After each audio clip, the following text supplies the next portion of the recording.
بسم الله الرحمن الرحيم فكلي واشربي وقري عينا فإما ترين من البشر أحدا فقولي إني نذرت للرحمن صوما فلن أكلم اليوم إنسيا فأتت به قومها تحمله قالوا يا مريم لقد جئت شيئا فريا يا أخت هارون ما كان أبوك امرأ سوء وما كانت أمك بغيا فأشارت إليه قالوا كيف نكلم من كان في المهد صبيا قال إني عبد الله آتاني الكتاب وجعلني نبيا وجعلني مباركا أينما كنت وأوصاني بالصلاة والزكاة ما دمت حيا وبرا بوالدتي ولم يجعلني جبارا شقيا صدق الله مولانا العظيم. الصلاة والسلام عليك يا سيدي يا رسول الله. الصلاة والسلام عليك يا سيدي يا حبيب الله. الصلاة والسلام عليك يا سيدي يا شفيع المذنبين وعلى آلك وأصحابك يا سيدي يا رحمة للعالمين.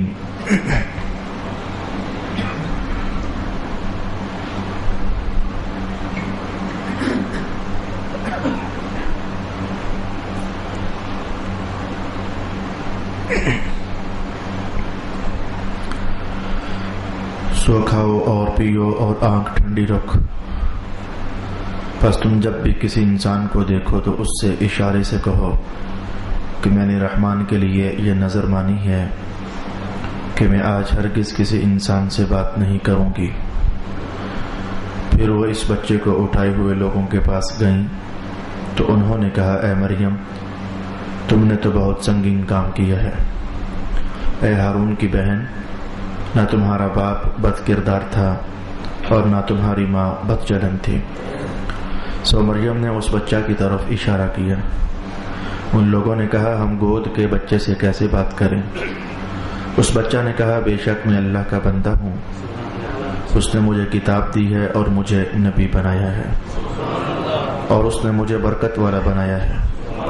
خواہ میں کہیں بھی ہوں اور میں جب تک زندہ رہوں اس نے مجھے نماز اور زکوٰۃ کی وصیت کی ہے اور مجھے اپنی والدہ کے ساتھ نیکی کرنے والا بنایا ہے اور مجھے متکبر اور بدبخت نہیں بنایا. صدق اللہ مولانا العظیم. حضرت عیسیٰ علیہ السلام کی والدہ ماجدہ حضرت مریم علیہ السلام کہ ہاں اللہ تعالیٰ نے جو اپنی قدرت کا عظیم اظہار فرمایا بغیر باپ کے بیٹا عطا فرمانے کا ارادہ. ہم یہ عنوان قرآن حکیم کے الفاظ میں تسلسل کے ساتھ سیکھنے کا اہتمام کر رہے ہیں. حضرت امام جلال الدین سیوطی ارشاد فرماتے ہیں کہ حضرت مریم جب اس کھجور کے مٹ کے پاس تشریف لے گئیں تو اللہ کا حکم آ چکا تھا کہ اب بیٹا پیدا ہو جانا چاہیے. اس پر سیوطی کے الفاظ یہ ہیں کہ عین وہ لحظہ جس لحظہ میں حضرت عیسیٰ علیہ السلام کا وجود مسعود دنیا میں نمودار ہوا تو ارد گرد کے ماحول میں جتنی چیزیں بھی عبادت کرنے والی تھیں وہ سارے کی ساری سجدے میں جھک گئیں. اس میں پتھر بھی تھے, درخت بھی تھے, چٹانیں بھی تھیں, دیواریں بھی تھیں, مکانات بھی تھے. الغرض ہر چیز اللہ کے حضور سجدہ میں گر گئی. یہ عجب سا منظر جو پہلے کبھی ہوا نہیں تھا. شیطان بوکھلا گیا, پریشان ہوا کہ یہ آج کیا ہوا. بات میں آگے بڑھاؤں گا لیکن بتا دوں کہ سرور انبیاء صلی اللہ علیہ وآلہ وسلم جب دنیا میں تشریف فرما ہوئے تھے تو معاملہ کچھ اس سے بھی زیادہ ہو گیا تھا.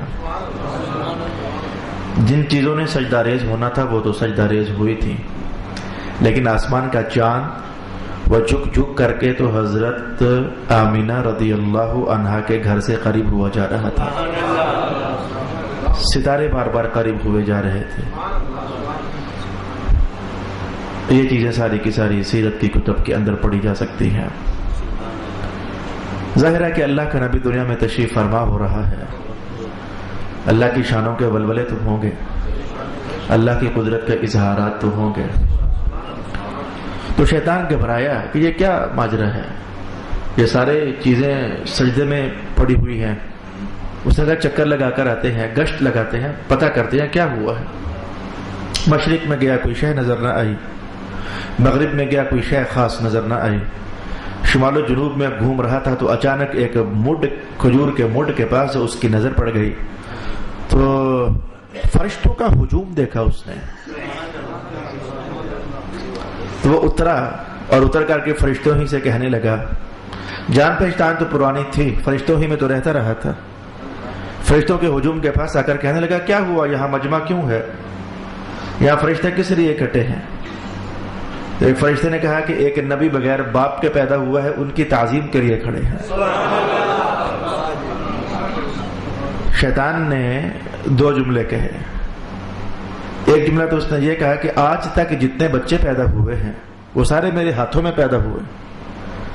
اب یہ جملہ میں حدیث کی روشنی ہی میں سمجھا پاؤں گا کہ سارے بچے پیدا ہوئے تو شیطان کے ہاتھ میں پیدا ہوئے. اس کا مطلب کیا ہے؟ یہ وہی چیز ہے جو رسول پاک علیہ السلام ارشاد فرمایا کرتے تھے کہ بچہ جب پیدا ہوتے ہی چیختا ہے, روتا ہے, تو اس کے رونے کا سبب کیا ہوتا ہے؟ شیطان ادھر ہوتا ہے اور اس کی وکیوں کے اندر اپنی انگلیاں چبوتا ہے اور چبو کر کہتا ہے مقابلہ شروع. یہ اس حدیث کی طرف اشارہ تھا, یعنی جہاں کوئی بچہ پیدا ہوتا ہے تو یہ شیطان وہاں پہنچا ہوتا ہے. اس لیے تو رسول پاک علیہ السلام نے اپنے امتیوں سے ارشاد فرما دیا کہ جب بچہ پیدا ہو تو کانوں میں اذان کہا کرو. اذان کی تاثیر یہ ہے کہ شیطان وہاں سے بھاگ جاتا ہے. یہ خود رسول پاک علیہ السلام نے ارشاد فرمایا ہے. چونکہ کئی بار مجھے ایک عنوان پر فون آیا تو میں 2-3 جملے کہہ کر پھر آگے بڑھ جانا چاہوں گا. سوال یہ ہوتا ہے سائلین کا کہ علامت صاحب ہمارے ہاں ایک بچہ یا ایک بچی پیدا ہوئی ہے, ہم نے ابھی تک اذان اس کے کان میں نہیں کہی تھی اور وہ فوت ہو گئی یا وہ فوت ہو گیا. اب ہمارے لیے کیا احکام شریعت ہے؟ کیا غسل ہوگا, کیا جنازہ ہوگا, کیا کفن ہوگا, کیا اسے قبرستان میں دفنایا جائے گا؟ جواب جلدی سے سن لیجئے کہ غسل کا, کفن کا, جنازے کا, دفن کرنے کا اذان کے ساتھ کوئی تعلق نہیں ہے. ان ساری باتوں کا تعلق اس بات کے ساتھ ہے کہ بچہ جب پیدا ہوا تھا تو زندہ تھا یا نہیں تھا, بس. اگر بچہ پیدا ہوا تو زندہ تھا, بھلے 1 منٹ کے لیے, یہ بھی میں نے زیادہ کہا, بھلے 30 سیکنڈ کے لیے, یہ بھی میں نے زیادہ کہا, بھلے 15 سیکنڈ کے لیے, یہ بھی میں نے زیادہ کہا, بھلے صرف اتنا کہ پیدا ہوا تو جسم کا کوئی حصہ ہل رہا تھا اور بس. بچہ پیدا ہوا تو اس کے بس نرم سی چیخ محسوس ہوئی, یہ چیخنا زندہ ہونے کی نشانی, اور بس, اور مر گیا. اگر اتنی سی بھی زندگی کی حرکت اور علامت اس میں پائی گئی تو اس کا جنازہ بھی ہوگا, اس کو کفن بھی دیا جائے گا, اس کا بلکہ نام بھی رکھا جائے گا اور اسے مسلمانوں کے قبرستان میں دفنایا بھی جائے گا. لہذا اذان کا ہونا یا اذان کا نہ ہونا اس کا کوئی تعلق نہیں ہے جنازے کے ساتھ, کفن کے ساتھ, دفن کے ساتھ وغیرہ وغیرہ. اور ویسے بھی اس موقع پر اذان کان میں ہونا یہ سنت ہے. مولانا آ کر کہیں یہ سنت نہیں ہے. گھر کا باپ بھی کہہ سکتا ہے, گھر کا کوئی پیارا بھی کہہ سکتا ہے, کوئی سربراہ بھی کہہ سکتا ہے, کوئی سا بھی, حتیٰ کہ ماں بھی اپنے بچے کے کان میں اذان کہہ سکتی ہے. وہ جو کان اذان کہنی ہوتی ہے تو وہ ماں جو ہے کم از کم وہ تو بچے کے پاس ہے نا. وہ جو دائی ہوتی ہے, وہ جو نرس ہوتی ہے, جو ڈاکٹر ہوتی ہے, وہ بھی بچے کے کان میں اذان کہہ سکتی ہے. چلے چند ایک تیزی کے ساتھ میں نے مذہب کے مسائل کہے تو آگے بڑھ جانا چاہیں گے. تو شیطان نے پوچھا کیا ہوا؟ کہا کہ نبی بغیر باپ کے پیدا ہوا ہے. شیطان نے ایک جملہ تو یہ کہا کہ سارے بچے پیدا ہوتے ہیں تو میرے ہاتھ میں, لیکن اس بچے کی عجیب شان ہے, مجھے پتہ ہی نہیں چلا اور یہ پیدا ہو گیا ہے. ظاہر ہے کہ فرشتوں کا ہجوم تھا. اللہ تعالیٰ جسے بچائے اور جس کی حفاظت فرمائے. دوسرا جملہ اس نے یہ کہا کہ جب جو یہ پیدا ہونے والا نبی ہے تو یہ جس عجب شان کے ساتھ پیدا ہوا ہے, میں اس کی اسی عجب شان کو لوگوں کے لیے گمراہی بنا دوں گا. اور اس نے بنا دیا.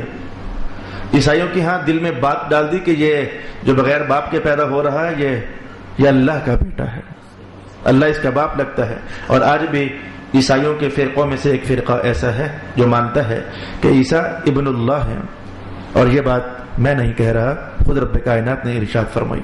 ہم قرآن سنتے ہیں وقالت اليہود عزیر ابن اللہ وقالت النصارى المسیح ابن اللہ، عیسائیوں نے کہا کہ حضرت عیسیٰ اللہ کے بیٹے ہیں، تو شیطان نے گمراہ کر دیا اور یہودیوں کے دل میں ڈال دیا کہ جس کا باپ ہی نہیں تم اسے نبی بنا رہے ہو، وہ کاہے کا نبی ہوا جس کا باپ ہی نہیں ہے۔ بھائی آپ بات سمجھے نہیں، جیسے ہمارے ہاں یہ تانا ہوتا ہے، کسی کے نام گالی ہوتی ہے اور تجھے اپنے باپ کا پتہ نہیں ہے اور باتیں کرتا ہے، تو باپ کا نہ پتہ ہونا یا باپ کا نہ ہونا یہ ہمارے ہاں تانا اور گالی بنتی ہے۔ یہودیوں کے دل میں ڈال دیا جس کا باپ نہیں تم اسے نبی مانو گے، اسے تو باپ کا نہیں پتا ہے، تو یہ اس نے ادھر وسوسہ ڈالا، یہ وسوسہ اس نے ادھر ڈالا، اس نے کہا پیدا بھی عجب ڈھنگ سے ہوا تو میں کئی لوگوں کو اس کے ذریعے گمراہ کر دوں گا۔ خیر سے اللہ کا کرنا ہو گیا، اللہ کا حکم پورا ہو گیا، امر ربی تھا، قدرت کا اظہار تھا، تقدیر الہی تھی، سب ظاہر ہو گیا، عیسیٰ علیہ السلام پیدا ہوئے۔ اللہ اکبر۔ اب حضرت مریم کے دل میں وہ وسوسے، وہ پریشانیاں، وہ خطرات جنم لے رہے تھے کہ اب لوگوں کے ہاں جانا ہے، ظاہر اپنی ابستی میں جاؤں گی، قوم میں جاؤں گی تو لوگ تو نہیں چھوڑیں گے، اور میں ایک زمانے سے پارسا معروف ہوں، تقویدار مشہور ہوں، اور بڑی پاک دامنی کے شوہرے ہیں میرے، اور اب میں جب جاؤں گی تو کیا ماجرا ہوگا۔ رب کائنات نے حضرت مریم علیہ السلام کے دل میں یہ بات ڈال دی کہ آپ ایسا کریں، کلی واشربی وقرری عینا، یہ جو ہم نے کھجوریں پیدا کی ہیں یہ کھجوریں کھائیں، جو ہم نے نہر جاری کی ہے پانی پئیں، کھائیں پئیں، ٹھنڈی آنکھیں کریں، غم نہ کریں۔ جیسے ہم کہتے ہیں پریشان نہ ہو، سونے ہو، کھاؤ پیو بیٹھو بات کرتے ہیں، رب کائنات نے کہا نبی کی ماں ہے پریشان ہو رہی ہیں، کلی واشربی وقرری عینا، بیٹا دیکھیں آنکھیں ٹھنڈی کریں، کھائیں پئیں، ہم معاملہ طے کر لیں گے۔ مولا کیا معاملہ طے ہوگا؟ فرمایا کہ آپ ایسا کیجئے گا، اما ترین من البشر احدا، کوئی بندہ بھی نظر آ جائے نا تو ظاہر ہے پوچھے گا مریم شادی ہوئی نہیں، بیٹا کہاں سے آ گیا، پوچھے گا، تو آپ بولنا ہی نا، آپ بولنا ہی نا، تو آپ کہنا فقولی انی نذرت للرحمن صوما، آپ بس اتنا کہنا کہ میں نے تو اللہ کے لیے نظر مانی ہوئی ہے چپ رہنے کی، تو میں ہرگز کسی انسان سے بات نہیں کر سکتی، صرف اتنا کہنا، اس سے زیادہ نہیں، کوئی بات اور کرنی ہی نہیں، اس بچے کے متعلق کوئی بات آپ نے کرنی ہی نہیں۔ اللہ کی طرف سے حکم آ گیا، حضرت مریم نے اپنے بیٹے عیسیٰ علیہ السلام کو باہوں میں اٹھایا، تو جب واپس قوم کی طرف آنے لگی تو حضرت عیسیٰ علیہ السلام نے ادھر ہی اپنی اماں جان سے ایک بات کہہ دی، اماں مبارکوں میں اللہ کا بندہ ہوں، اماں جان مبارک ہو رہے میں اللہ کا بندہ ہوں اور میں مسیح ہوں، مسیح۔ حضرت مریم حیران تو تھی کہ میرا بیٹا جب سے میرے وجود میں ہے تبھی سے عجب عجب کرشمے ہی ظاہر ہو رہے ہیں، اور یہ بھی ان کرشموں میں سے ایک کرشمہ ہے کہ خود ہی بات کر رہا ہے، اماں میں اللہ کا بیٹا ہوں، اللہ کا بندہ ہوں، اللہ کا بندہ ہوں اور اللہ کا مسیح ہوں۔ یہ ماجرا بھی طے ہو گیا۔ حضرت مریم قوم کے پاس تشریف لے آئیں، لیکن قرآن حکیم کے الفاظ ہمیں رکنے کے لیے مجبور کر رہے ہیں، ایک مفہوم ہے، ایک مضمون ہے، ایک عنوان ہے اور ایک مسئلہ ہے، ذرا چلتے چلتے اسے سمجھ جاتے ہیں۔ رب کائنات نے کہا کہ آپ ایسا کہنا لوگوں سے کہ بھائی میں نے نظر مانی ہوئی ہے کہ میں بات نہیں کروں گی، صومن، میں نے ایک روزہ رکھا ہوا ہے، صومن، میں نے ایک نظر کا روزہ رکھا ہوا ہے، اس روزے کی حقیقت کیا ہے، لن اکلم اليوم انسیا، میں کسی انسان سے بات نہیں کروں گی، یہ روزہ ہے میرا، میں نے بات نہیں کرنی، بات نہ کرنے کا روزہ ہے، ہمارے ماحول میں کہتے ہیں چپ کا روزہ، خاموشی کا روزہ، بڑی معروف بات ہے، فلاں حضرت نے خاموشی کا روزہ رکھا، فلاں حضرت نے چپ کا روزہ رکھا، تو کیا چپ کا روزہ رکھنا جائز ہے؟ اس مسئلے کو تھوڑی دیر کے لیے سمجھ جائیے، خاموشی کا روزہ رکھنا جائز ہے؟ کیا چپ کا روزہ رکھنا جائز ہے؟ جواب یہ ہے، شریعت عیسیٰ میں جائز تھا، شریعت محمدیہ میں جائز نہیں۔ عیسائیوں کا کام ہے چپ کا روزہ رکھنا، چپ کا روزہ رکھنا یہ اور شے ہے، اور بات کرنا بھی، بولنا بھی، اور اگر کبھی ضرورت پڑ جائے کہ بھئی اب میرے پاس کوئی بولنے کے لیے مناسب بات نہیں ہے تو میں چپ ہی کر جاؤں تاکہ غلط بات کہنے سے بچا رہوں، تو کبھی کبھی غلط بات کرنے سے اپنے آپ کو روک لینا، تو چپ کر جانا، یہ اور شے ہے، یہ روزہ نہیں، یہ اور شے ہے، یہ حضور رحمت عالم کا مطلوب ہے۔ آپ ارشاد فرمایا کرتے تھے من صمت نجا، جو غلط بات کہنے سے چپ کر گیا وہ تو نجات ہی پا گیا۔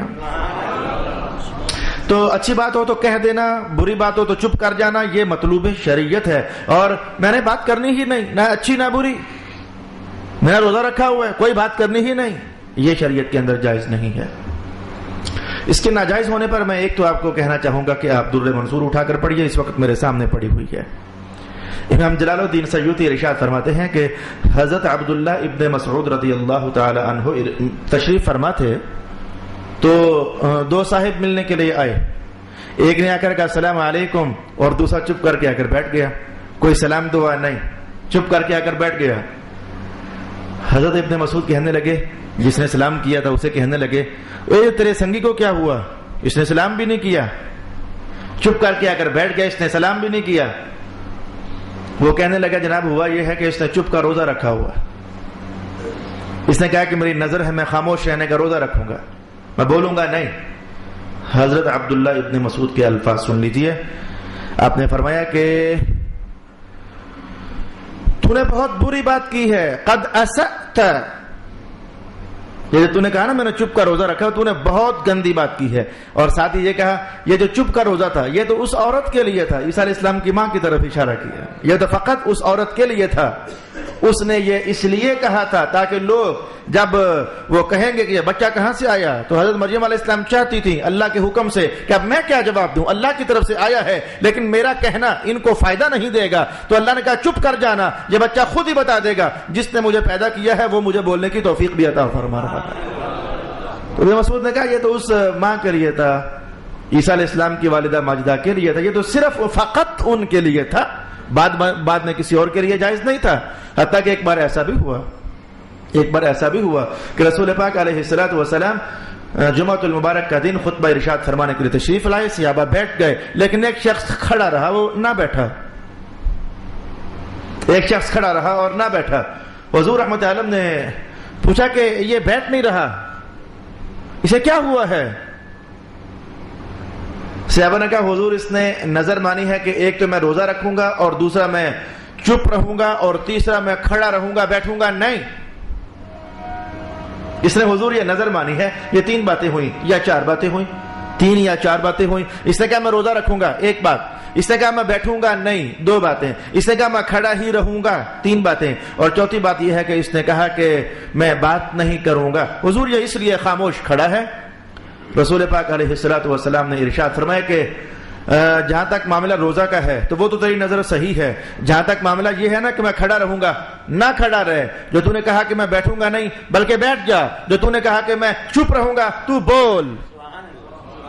باقی تینوں باتوں پر آبجیکشن کر دیا رسول پاک علیہ الصلوۃ والسلام کہ یہ کیا بات ہوئی کہ خود ہی اپنے آپ کو مشقت میں ڈال لینا۔ حقیقتاً نہیں، لیکن بعض جگہوں پر معروف ہو گیا صوفی ازم کے حوالے سے، بعض جگہوں پر معروف ہو گیا، حقیقت الامر ایسا نہیں ہے۔ فلاں حضرت نے یوں چلا کاٹا کہ اپنے آپ کو اذیت میں دبا کے رکھا، کسی نے اپنے آپ کو الٹا لٹکا دیا، کنویں میں ڈال دیا، کسی نے وہ وغیرہ وغیرہ، آنکھوں میں مرچیں ڈال لیں، یہ ساری باتیں ان کا شریعت کے ساتھ کوئی تعلق نہیں ہے۔ ایک بار میں نے اپنے استاد گرامی سے پوچھا تھا، ترمذی شریف ہم پڑھ رہے تھے، سبق ختم ہوا تو ان دنوں کوئی عنوان چل رہا تھا ولایت کا۔ میں نے کہا استاد صاحب آپ ابھی ہمیں سمجھا کر ہٹے ہیں کہ ولایت نبوت کا عکس ہوتا ہے، جس وجود کے اندر نبوت کی روشنیاں جتنی زیادہ ہو جاتی ہیں، نسبتیں جتنی مستحکم ہو جاتی ہیں، وہ بندہ اللہ کے ہاں زیادہ ولی کامل بن جاتا ہے۔ تو یہ جو ہم سنتے ہیں کہ حضرت بابا فرید صاحب 40 سال تک کنویں کے اندر الٹے لٹکے، یہ کون سی سنت ہوئی، یا یہ کون سا نبوت کے ساتھ گہرا تعلق ہوا، یا یہ کون سی نسبت رسالت مآب ہوئی؟ شاہ صاحب ہنسے اور ایک معنی خیز ہنسنا ہنسے اور کہنے لگے یار وہ تو نہیں لٹکے تھے لیکن مریدوں نے لٹکا دیا ہے۔ یہ جو سوانح نگار ہوتے ہیں کہ ہمارے حضرت ذرا بڑا ہی اونچا لگے تو انہیں اونچا لگانے کے لیے بڑے الٹا بھی لٹکا تھا انہیں، یہ ان مریدوں کا کام تھا، حقیقت کے ساتھ اس بات کا کوئی تعلق نہیں تھا۔ تو واپس آ جائیے میرے دوست، میں نے کہا کہ یہ چپ کا روزہ ہمارے مذہب اسلام میں کوئی شے نہیں ہے۔ رسول پاک علیہ السلام تو یہ چاہتے تھے، حضور رحمت عالم صلی اللہ علیہ وسلم تو یہ چاہتے تھے، میں حدیث کہنے لگا ہوں دھیان رکھنا ذرا، تمہارے سامنے کوئی غلط کام ہو، ہمت ہے تو زور بازو سے روک لو، زور بازو نہیں ہے تو زبان سے روک لو۔ حدیث آگے چلتی ہے لیکن میں یہیں رکنا چاہتا ہوں، زبان سے روک لو۔ وہ کیسا روزہ ہوگا کہ جس کے اندر بندے کے سامنے غلط کام ہو رہا ہے لیکن وہ چپ ہے، میں نہیں روکتا، یہ عبادت نہ ہوئی، یہ اطاعت نہ ہوئی، یہ اتباع اور تابعداری نہ ہوئی، یہ تو رسول اللہ علیہ السلام کی نافرمانی ہو گئی۔ میں نے مذہب کا عنوان آپ سے کہنا تھا، میں نے کہہ دیا، تسلیم نہیں کروانا تھا، کبھی بھی کوئی بات تسلیم کروانا میری ذمہ داری نہیں۔ اہل سنت کے ہاں بہت سارے معاملات ایسے ہیں جو صحیح ہیں اور بہت سارے معاملات ایسے ہیں جو خلاف شریعت ہیں۔ ڈرنا چاہیے، اللہ سے بچنا چاہیے، رسول اللہ کی نافرمانی سے خوف رکھنا چاہیے۔ جو شریعت ہے شریعت کو شریعت تک رہنے دو۔ آپ لوگ ایسا موقع فراہم نہ کرو کسی پارٹی کو کہ وہ تم پر انگلیاں اٹھائے، تمہارے مسلک پر انگلیاں اٹھائے، ہرگز ایسا اقدام کبھی مت کرو۔ کیا تمہارے لیے جنت میں جانے کے لیے، اللہ کی رضا کمانے کے لیے رسول اللہ علیہ السلام کی خوشنودی کافی نہیں ہے؟ کیا رسول اللہ علیہ السلام کا اسوہ کامل تمہارے لیے کافی نہیں ہے کہ تم اسے چھوڑ کر، میں یہ بھی نہیں کہتا کہ وہ سارا لے کر کچھ اور بھی کر رہے ہو، میں کہتا ہوں اسے چھوڑ کر، تم اسے چھوڑ کر خرافات میں پڑے چلے جا رہے ہو، کیا رسول اللہ علیہ السلام کا اسوہ تمہارے لیے کافی نہیں ہے؟ واپس آ جائیے۔ تو کہنے لگی فقولی انی نذرت للرحمن صوما، میں نے تو اللہ کے لیے بس یہ ہے کہ روزہ رکھا ہوا ہے، وہ روزہ ہے کہ لن اکلم اليوم انسیا، میں کسی سے بات نہیں کروں گی۔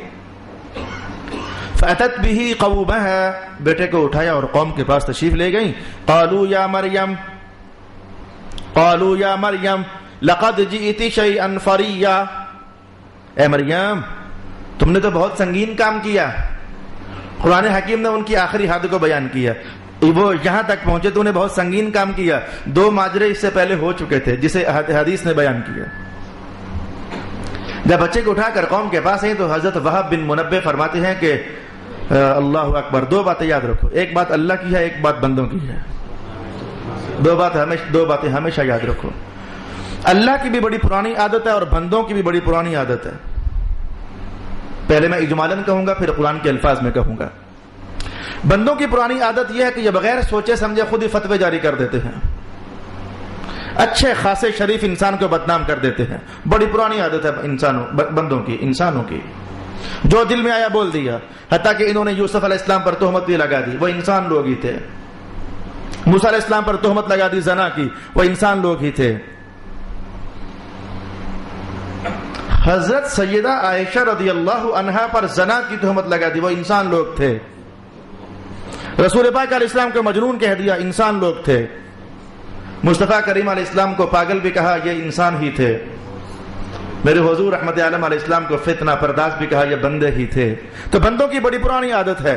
کربلا کے اندر ایک خبیث انسان وہ کہہ رہا تھا کہ یہ حسین سے بیعت لے لو، اگر یہ مان گیا تو سارے مان جائیں گے، وہ انسان لوگ ہی تھے۔ امام حسین پاک اپنے خطبے کے اندر یہ جملے ارشاد فرما رہے تھے کہ تم نے مجھے محمد صلی اللہ علیہ وسلم کے کندھوں پر چڑھے نہیں دیکھا ہے، کیا تم نے دیکھا نہیں ہے کہ حضور نے اپنی زبان میرے منہ میں ڈالی تھی؟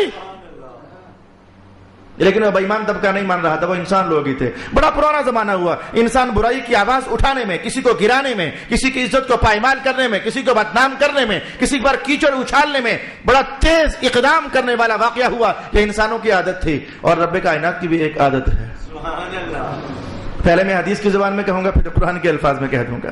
اللہ رب العالمین کی بھی بڑی پرانی عادت ہے، ایک سنت شریفہ ہے اللہ کی بھی۔ وہ کیا ہے کہ جو بندہ بھی بلا وجہ کسی دوسرے کے دامن کو داغدار کرتا ہے، اس پر الزام لگاتا ہے، اس پر تہمت لگاتا ہے، اس پر کیچڑ اچھالتا ہے، حدیث کے الفاظ سن لیں۔ رسول پاک علیہ السلام نے فرمایا کہ دوسروں کی عزت کو پائمال کرنے سے رکو، وگرنہ ایسا ہو جائے گا کہ اگر تم گھروں میں اپنے بستروں کے اندر چھپے بھی ہوئے نا تو اللہ تمہیں ادھر بھی ذلیل فرما دے گا۔ یہ حدیث کا بیان، بس اللہ تمہیں ادھر بھی ذلیل فرما دے گا۔ میں نے کہا اللہ کی بھی بڑی پرانی عادت ہے، بڑی پرانی شان ہے اس کی یہ کہ وہ تہمت لگانے والوں کو چھوڑا نہیں کرتا، وہ کسی کا دامن داغدار کرنے والوں کو چھوڑا نہیں کرتا ہے اور اسے ذلیل اور رسوا کرتا ہے۔ چاہو تو قرآن حکیم اس موقع پر پڑھ لو، کبھی قریب کے زمانوں میں، کبھی بعید کے زمانوں میں، اور کبھی بروز قیامت اس بندے کا مقدر ذلت ہو جاتی ہے، حتیٰ کہ شریعت مطہرہ نے تو کہا کہ 80 کوڑے لگاؤ اس کو۔ جو کسی پر تہمت لگاتا ہے، خاص قسم کی تہمت، اس کو 80 کوڑے لگائے جائیں۔ یہ اللہ کے، یہ حد اللہ نے نازل فرمائی۔ اللہ کے ہاں وہ اتنا ذلیل اور گھٹیا ہے، بلکہ قرآن نے کہا لا تقبلوا لهم شهادة ابدا، ایسے بندے کی زندگی بھر گواہی قبول نہ کرو۔ اتنا ذلیل کر دیا شریعت نے، اسے پست کر دیا۔ جو فاسق شخص ہو جائے اس کی گواہی قبول نہ کی جائے۔ اچھا تو ہوا کیا تھا؟ میں نے کہا یہ دو شانیں ہیں، اللہ کی بڑی پرانی شان ہے اور بندوں کی بھی بڑی پرانی شان ہے۔ بندے بھی نبھاتے چلے آ رہے ہیں اور اللہ بھی معاملہ نبھاتا چلا آ رہا ہے۔ تو آئیں دیکھنا چاہیں گے، عیسیٰ علیہ السلام کو باہوں میں اٹھایا، حضرت مریم قوم میں تشریف فرما ہوئی، تو ایک عورت ذرا زیادہ ہی سیانی بنی، زیادہ ہی ذرا سیانی بنی، اور آگے بڑھ کر 2 تھپڑ لگانا نہ چاہے اس نے۔ جیسے ہمارے ہاں بعض اوقات کوئی سیانی عورت نہ پوچھا نہ بھالا نہ دیکھا، ایسے ہی تھپڑ لگانے کے لیے ہاتھ کھینچ لیا، اے مریم یہ تو نے کیا کر دیا، ایک تھپڑ لگانے کے لیے اس نے ہاتھ کھینچ لیا، مولا کائنات کا حکم آ گیا، ادھر ہی ہاتھ جامد ہو گیا۔ ایک نبی کی ماں پر ہاتھ اٹھایا بغیر تحقیق کیے، صرف ہاتھ ہی جامد نہ ہو گیا، وہب بن منبہ کہتے ہیں اس کا پورا دھڑ جامد ہو گیا اور وہ چلنے کے قابل نہ رہی۔ اسے اٹھا کر کے تو اسے تو پرے کر دیا گیا، تو پرے ہٹ، تیرا نظام پورا ہوا۔ ایک مرد بولا، انسان کی جتنی عقل جتنی بساط ہے وہ اتنا ہی سوچتا ہے، اس لیے تو شریعت پاک نے سوچ پر بھی پہرے بٹھائے اور کہا کہ ظن المؤمنین خیرا، ایک بندہ مومن کے بارے میں جب بھی گمان کرو تو اچھا گمان کرو۔ ایک وہ گمان ہے جو تمہارا دل بول رہا ہے، ایک وہ گمان ہے جو مدینے والے آقا ارشاد فرما رہے ہیں۔ تمہارا دل بولتا ہے جو بات سمجھ نہ آئے تو گند ہی ہوگا، اور مدینے والے آقا بولتے ہیں جو سمجھ نہیں آئی نہ آئے تم تو اچھا کرو نا اس کے بارے میں گمان۔ ایک تمہارا گمان، ایک رسول اللہ تمہیں گمان سکھا رہے ہیں۔ تو ایک مرد دانا بنا اور کہنے لگا جب باپ نہیں تھا تو زنا ہی ہوا نا، سیانا بنا زیادہ جتنی اس کی عقل کی رسائی تھی، جب باپ نہ ہوا تو پھر زنا ہی ہوا نا، اٹیک کر دیا مریم علیہ السلام پر۔ رب کائنات نے فوری حساب لیا، اگلا جملہ بول نہ سکا، زبان گونگی ہو گئی۔ اس نے ہاتھ اٹھایا، اللہ نے جامد کر دیا۔ نبوت کے معاملے میں کوئی بدتمیزی نہ کرنا، مارے جاؤ گے۔ بعض اوقات تو ایسا مارے جاؤ گے کہ پتہ بھی نہیں چلے گا اور مارے جا چکے ہوگے۔ وَلَكِنْ لَا تَشْعُرُونَ، قرآن حکیم کا بیان 26واں سپارہ۔ نبوت کے کسی بھی عنوان پر کبھی اٹیک نہ کرنا، مارے جاؤ گے، ذلیل اور رسوا ہو جاؤ گے۔ مجمع نے جب دیکھا کہ ایک نے ہاتھ اٹھایا تو جامد ہو گیا، دوسرے نے زبان چلائی تو گونگا ہو گیا، اب ذرا نرم پڑے اور نرم پڑھ کر یہ جملہ بولا لقد جئت شیئا فریا، کوئی عجیب سی بات کی ہے تو نے مریم، یہ کیسے ہوا؟ اب کچھ ٹھنڈے ہوئے ذرا۔ یہ نمبر 3 پر جملہ تھا، لقد جئت شیئا فریا۔ ایسے لوگوں کا انجام ہوتا ایسے ہی ہے۔ میں آپ سے کہوں گا قرآن کی مجلس میں بیٹھنے والوں، کبھی کسی کے خلاف زبان درازی نہ کرنا، کسی کو بدنام کرنے کا اہتمام نہ کرنا، وغیرہ دن ایک گزرے گا یا مہینہ ایک گزرے گا یا سال ایک گزرے گا، قرآن کی تاریخ ہے کہ بدنام کرنے والا ذلیل اور رسوا ہو جاتا ہے۔ رسول اللہ نے فرمایا وہ گھر میں چھپ بھی جائے گا، اپنے بستر میں چھپا ہوا بھی ہوگا اگر، تو اللہ اسے ادھر بھی ذلیل فرما دے گا۔ اللہ اکبر اللہ اکبر۔ فأتت به قومها تحمله قالوا یا مریم لقد جئت شیئا فریا یا اخت ہارون، اے ہارون کی بہن، تیرا باپ ایسا نہیں تھا، تیری ماں ایسی نہیں تھی، بد چلن نہیں تھی، یہ ہوا آخر کیا ہے؟ ہارون کی بہن کا مطلب کیا ہوا ہے؟ ہارون کی بہن ڈائریکٹ کہو نا، اے مریم تیری ماں ایسی نہیں تھی، تیرا باپ ایسا نہیں تھا، کہا نہیں اے ہارون کی بہن۔ یہ ماجرا کیا ہے؟ 4 اقوال کیے گئے، ان میں سے 3 آپ سے کہنا چاہوں گا، زاد المسیر میں پڑھے جا سکتے ہیں، ابن جوزی نے نقل فرمائی۔ کہا ہارون کی بہن، ایک قول یہ کیا گیا کہ حضرت مریم کا ایک سگا بھائی تھا جس کا نام ہارون تھا۔ دوسرا قول سمجھنے سے پہلے جان جاؤ، کوئی بندہ بہت زیادہ مال خرچ کرے نا تو ایک ہی لفظ ذہن میں چل رہا ہے قوم میں، او یہ تو دیکھو یہ کوئی حاتم تائی لگتا ہے، کوئی بہت شیر دل ہو، بہادر ہو، تو ایک ہی لفظ تقریباً ذہنوں میں، یہ کوئی رستم لگتا ہے۔ تو یہ جو تشبیہات ہوتی ہیں اچھائی کی طرف بھی اور برائی، ہمارے یہاں بچے ذرا زیادہ شرارتیں کریں نا تو ہم یہ نہیں کہتے حاجی صاحب، کہتے ہیں شیطان نہ ہو تو کہیں کا۔ تو برائی کی مثالیں بھی ہوتی ہیں اور اچھائی کی مثالیں بھی ہوتی ہیں. اپنے ہی پتر کو شیطان کہہ دینا یہ برائی کی اصل میں تشبیہ ہے شیطان کہیں کا. تو دوسرا قول یہ کیا گیا کہ اس علاقے میں ہارون نام کا ایک شخص تھا جو اپنے تقوی میں اور پارسائی میں معروف تھا. تو لوگ حضرت مریم سے بھی کہا کرتے تھے یہ تو ہارون کی بہن ہے, دیکھو جیسے وہ بڑا متقی ہے نا ایسے یہ بھی بڑی متقیہ ہیں. تو لوگ یہ جملے بولا کرتے تھے. اور تیسرا قول یہ بھی کیا گیا کہ ایسے ہی ایک بڑا بدنام زمانہ اور فاسق اور فاجر شخص بھی تھا, اس کا نام بھی ہارون تھا. تو کل تک حضرت مریم تقوی کی مسند پر فائز تھی, لیکن آج جب معاملہ یوں ہوا نا تو قوم کے رویے بدل گئے اور کہنے لگی وہ ہارون کی بہن, وہ جو گندا بندہ تھا اس کی طرف نسبت کر دی ہارون کی بہن, یا یہ اچھے ہارون کی طرف نسبت جو تقوی کے اندر معروف تھا, یا پھر یہ گندے ہارون کی طرف نسبت جو گناہ اور فسق اور فجور کے اندر معروف تھا. تو پہلے کا زمانہ ہو تو پہلے ہارون کی طرف, اور جو اب واقعہ سامنے آ چکا تھا کچھ لوگوں نے کہا یا اخت ہارون, اے ہارون کی بہن. اور ممکن ہے کہ جب یہ قوم والے سارے سوچ رہے تھے تو کچھ لوگ وہ سوچ رہے ہوں کہ ہارون تو متقی تھا تو یہ بھی متقیہ تھی, آج کیا ہوا؟ اور کچھ یہ سوچ رہے ہوں کہ ہارون تو بڑا گندا ہے تو یہ بھی تو پھر ایسا ہی ہوا نا. یہ ہر طرح کی سوچ کے لوگ تو مجمع کے اندر ہوتے ہیں. تو کہنے لگے یا اخت ہارون ما كان ابوك امرأ سوء وما كانت امك بغيا. لیکن قوم کا چین نہ آیا, ایک کو مرتے دیکھا چین نہ آیا, ایک کو گرتے دیکھا چین نہ آیا. باتیں بھی کی لیکن پھر بھی خسر پھسر آپس میں ہونے لگی. ایک نے کہا کہ بیت المقدس کے اس چشمے پر چلتے ہیں, ایک نے کہا بیت المقدس کے اس چشمے پر چلتے ہیں. یہ چشمے کی کہانی کیا تھی؟ بیت المقدس میں 2 چشمے تھے, ایک کا نام سلوان تھا, جیسے مدینہ کے اندر بہت سارے کنویں تھے اور ان کنووں کو سرکار دو عالم کے لعاب دہن سے بڑی گہری نسبت تھی.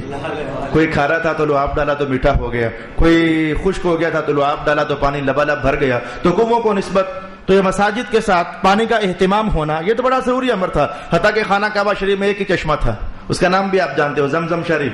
تو بیت المقدس میں بھی عبادت کے لیے آنے والوں کے لیے پانی کا اہتمام تھا. تو ایک چشمے کا نام تھا سلوان, وہاں سے تو طہارت حاصل کی جاتی, وضو بنائے جاتے. اور پڑوسی میں ایک اور چشمہ تھا. اس چشمے سے مقصد کیا تھا؟ اس زمانے میں ہوتا یہ تھا کہ اگر کسی عورت پر برائی کی تہمت لگ جاتی کہ اس نے بدی کی ہے, الزام لگ جاتا, تو وہ قوم اس عورت کو لے کر اس چشمے پر آتی اور پانی چشمے کا نکال کر اس پر پھینکتے. یہ روایت امام جلال الدین سیوطی نے ارشاد فرمائی. اگر وہ عورت بری ذمہ ہوتی تو بس کچھ بھی نہ ہوتا, اور بس کچھ بھی نہ ہوتا, پانی ڈالتے اور ڈالتے, پانی اور ڈالتے اور کچھ بھی نہ ہوتا. اور اگر وہ عورت بری ہوتی, واقعی بد کردار ہوتی, جو الزام لگا تھا واقعی اگر وہ سچا ہوتا تو وہ چشمے کا پانی پڑتے ہی وہ عورت مر جاتی. لوگوں نے کہا چلتے ہیں اس چشمے پر, ابھی راز کھل جائے گا کہ مریم واقعی پاکیزہ ہے یا اس ہارون کی بہن ہے یا اس ہارون کی بہن ہے. چشمے پر چلتے ہیں. لوگوں نے کہا چلو, مریم نے کہا چلو. آپ کو کیا غم تھا, آپ کو کیا ڈر تھا؟ لوگوں نے کہا چلیں ادھر, کہا چلیں ادھر. جو سواری آپ کو پیش کی گئی وہ خچر نر نہیں تھا بلکہ مادہ خچر تھی. آج ایک اور راز کہانی بھی آپ سمجھو گے. وہ نر خچر نہیں تھا بلکہ مادہ خچر تھی. جیسے گھوڑا ہوا گھوڑی ہوئی, گدھا ہوا گدھی ہوئی, تو خچر نر ہوا, خچر مادہ ہوئی. تو مادہ خچر آپ کو پیش کی گئی. وہ اللہ کا کرنا ایسا ہوا کہ وہ راستے میں خچر کو تھوڑا سا ٹھڈا لگا, پاؤں کسی پتھر پر اٹکا, خچر گری. مریم علیہ السلام بھی کچھ ہلچل میں ہوئی, بس زبان سے جملہ نکل گیا. بیٹا ہاتھوں میں تھا نا, زبان سے جملہ نکل گیا. وہ حضرت عیسیٰ علیہ السلام بھی ظاہر ہے, اب میں صاف صاف کہہ نہیں سک رہا کہ وہ بھی گرے تو وہ بھی گری, میں صاف صاف کہہ نہیں سک رہا. وہ بھی ہلچل میں تو وہ بھی ہلچل میں, ماں تھی نا. تو بیٹا ہلچل میں ہوا تو بس جلال آ گیا, کہا کہ نہ جنے تو, یہ جملہ آپ نے بول دیا, نہ جنے تو. وہ خچر کے بس وہ جملہ لے ڈوبا. اور آپ جانتے ہیں کہ گھوڑیوں کے ہاں بھی مزید نسلیں پیدا ہوتی ہیں, گدیوں کے ہاں بھی نسلیں پیدا ہوتی ہیں. یہ تب کا دن اور آج کا دن, یہ خچر مادہ ہو, کبھی اس کے ہاں کوئی مزید خچر پیدا نہیں ہوا ہے. یہ خچر جب بھی پیدا ہوتا ہے گھوڑے اور گدوں, 2 کراس نسلوں کے ملاپ سے پیدا ہوتا ہے. کبھی خچر مادہ کے ہاں مزید خچر پیدا نہیں ہوا ہے. یہ بڑی تاریخی اور پرانی کہانی, آج آپ اس کی حقیقت بھی جان پائے. تو حضرت مریم نے کہا چلو چلے, چشمے پر پہنچے. لوگوں نے کہا سوچ لے, ڈالے پانی, کہا ڈالو پانی. ہمارے پنجاب میں کہتے ہیں کہ جو تیرے پلے سچ، اب پتہ نہیں وہ جملہ کیسے ہے، تو کوٹھے سے کھلو کے نچ، اس طرح کا جملہ بولتے ہیں. مانا ہوتا ہے کہ بڑا بندہ بے باک ہوتا ہے، بڑا نڈر ہوتا ہے اور بے خوف ہوتا ہے. جو بندہ سچا ہوتا ہے اسے کوئی غم نہیں ہوتا ہے. تو کہا ڈالے پانی، کہا ڈالو پانی. وہ پانی ڈالا تو کچھ بھی نہ ہوا. کہا اور ڈالیں، کہا ڈالو پانی اور ڈالا. حدیث کے الفاظ یہ ہیں کہ وہ جتنا پانی ڈالتے جا رہے تھے، حضرت مریم کے وجود سے خیر اور رحمت زیادہ ہوتی چلی جا رہی تھی. جب یہ مرحلہ طے ہوا تو پھر لوگوں نے کہا کہ چپ کر جاؤ، یہ کوئی اللہ کی طرف سے کرشمہ ظاہر ہوا ہے، یہ اللہ کی کوئی کسی قدرت کا اظہار ہوا ہے. آئیے پڑھتے ہیں. یا اخت ہارون ما کان ابوک امرأ سوء وما کانت امک بغیا. لیکن راز تو پھر بھی راز تھا، وہ اندر کسک تو تھی، طلب تو تھی. یہ ہوا کیسے؟ وہ سارا کچھ ہو گیا، جانچ لیا، پرکھ لیا، دیکھ لیا، تول لیا، آزما لیا، لیکن وہ اندر راز تو راز تھا. سوال ابھر رہا تھا بار بار، پھر یہ کیا ہے؟ انہوں نے کہہ دیا مریم پھر آخر یہ ہے کیا؟ فاشارت الی. آپ نے اشارہ کیا، میں نے تو نظر مانی، میں نے تو بولنا نہیں ہے. تو اشارہ کیا کہ جیسے اسی سے پوچھو کیا ماجرا ہے. فاشارت الی، پوچھو اس سے. قالوا، وہ تو پہلے ہی حیران تھے تو حیران ہو گئے مزید. کہنے لگے ہیں یہ کیا، یہ بھی کیا بولے گا؟ یہ تو پنگوڑے والا ہے، یہ تو گودی والا ہے، اور گودی والے بولا نہیں کرتے، اس سے ہم کیسے بات کریں؟ کیف نکلم من کان فی المہد صبیا. کیسے بولے ہم اسے، کیسے بات کریں؟ یہ تو بات نہیں کر سکتا. قال انی عبد اللہ. عیسیٰ علیہ السلام بول پڑے، کیوں نہیں بات کر سکتا؟ کر سکتا ہوں نا. تو ادھر سے بول پڑے. رسول اللہ علیہ السلام میں 4 بچے ہیں، 4 بچے ہیں. حضور نے ارشاد کیا 4 بچے ہیں جو پنگوڑے ہی میں بول پڑے تھے اور دودھ پینے کے زمانے ہی میں بول پڑے تھے. ان میں ایک اسم گرامی رسول پاک علیہ السلام نے حضرت عیسیٰ علیہ السلام کا لیا. آپ بولے اور خوب بولے، کہنے لگے انی عبد اللہ. میں ایک جملہ کہنے لگا ہوں، اگر ہضم ہو پائے تو. آپ ایسا بولے کہ کئیوں کو چپ کرا دیا. شاید آپ وہ قوم کی طرف دھیان لے کر جا رہے ہوں گے، نہیں میں کچھ اور کہنا چاہتا ہوں. آپ ایسا بولے کہ کئی زبانوں پر تالا لگا دیا. قال انی عبد اللہ، میں اللہ کا بندہ ہوں. آتانی الکتاب، اس نے مجھے کتاب بھی دی. وجعلنی نبیا، اور مجھے نبی بھی بنایا.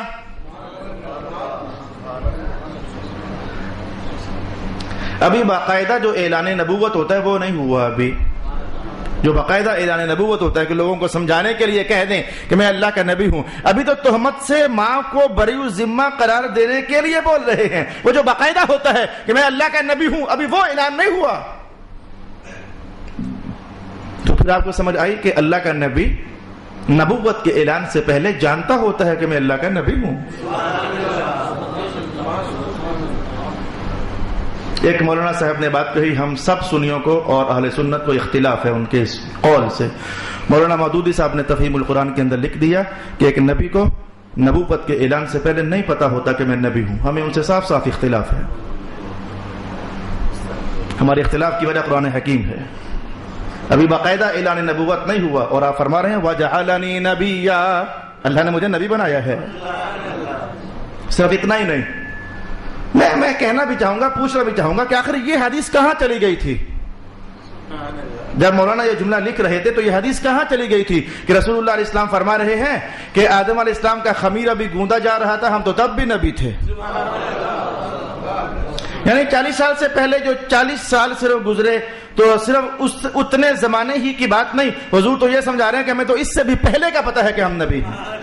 صرف 40 سال ہی کیا ہوا، ہمیں تو وہ اس سے بھی پہلے کا پتہ ہے. ابھی آدم علیہ السلام بھی نہ بنے تھے، ہمیں تو تب بھی پتہ تھا کہ ہم نبی ہوتے ہیں. یہ حدیث کہاں تھی؟ میں اس پر حیران ہوں.